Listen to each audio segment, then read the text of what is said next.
Emeka and his beautiful wife, Adeza. They had been married for 5 years and longed to have a child more than anything in the world.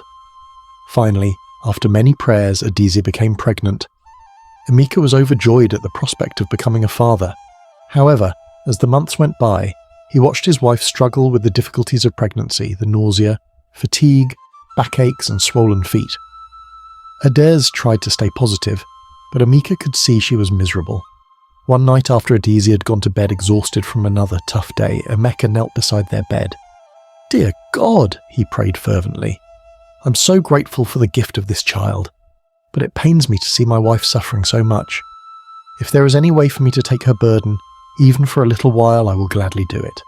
Please transfer this pregnancy to me for just 1 month so Adez can have some relief." The next morning, Emeka woke up and thought his prayer had not been answered. But over the coming days, he started to experience strange sensations in his body. First, he felt uncharacteristically queasy and had to excuse himself from working the fields. Then, his belly began extending outwards in a modest pot belly. "Adezi, look at this!" he exclaimed in disbelief, lifting his shirt to show her his protruding stomach.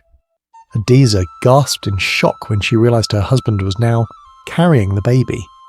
News of the miraculous pregnancy quickly spread through the village. People came from miles around to see the pregnant man and ask him about his experience. Emeka discovered he now had intense cravings, mood swings, backaches, and had to constantly excuse himself to use the bathroom. After 1 week of this, Emeka was humbled. He realized he had drastically underestimated how difficult pregnancy was for his wife.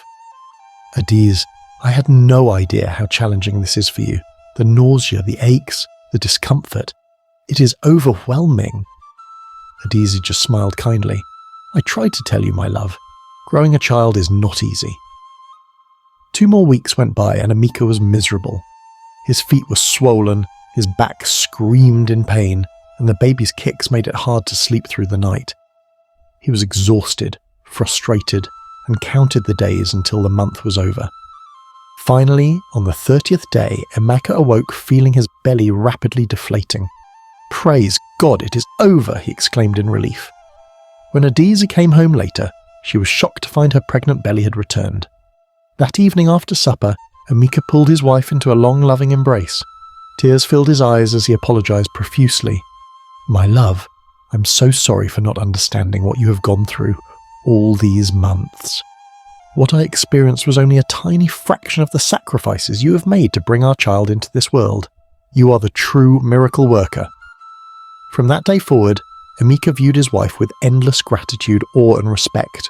He doted on her, insisted she put up her feet whenever possible, and took care of every household chore. When the time came for Adeza to deliver their son, Emeka coached her through every contraction, holding her hand through the long hours of labour. At last, their beautiful baby boy emerged, letting out a healthy cry. As Emeka held his son for the first time, he wept with joy, thanking Adeza for the precious gift she had given him. "My wife, my hero," he whispered.